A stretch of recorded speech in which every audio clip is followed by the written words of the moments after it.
эми ушул президенттин тегерегиндеги таасирдүү адамдар бар. Президенттин тегерегинде таасирдүү адамдар Бурханов, Гайыпкулов. Алар бир өзүнчө топ.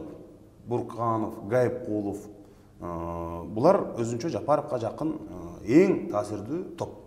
Жанагы режиме көтөргөндөрдүн баары ошого чуркайт. Азыр мына эми премьер-министр таарынбасын Марипов. Азыр экөөбүз барсак өкмөт үйүнө. Буркановдун кабылдамасын, анан Мариповдун кабылдамасын карап салыштырып көрсөк болот.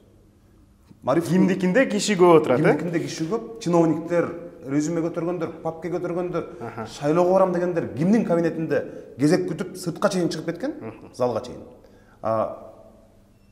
Өкмөт башчынын кабинетинде канча адам отурат? Салыштырып көрсөңүз эле Кыргызстанда азыр ким эмненин баарын чечип атканын сиз билесиз.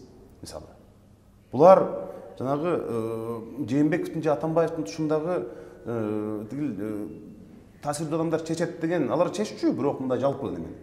Булар азыр райондогу больницанын башчылары, МЧСтеги бир алыскы райондордогу бир отдел бөлүмдүн башчыларына чейин кирип кетишкен.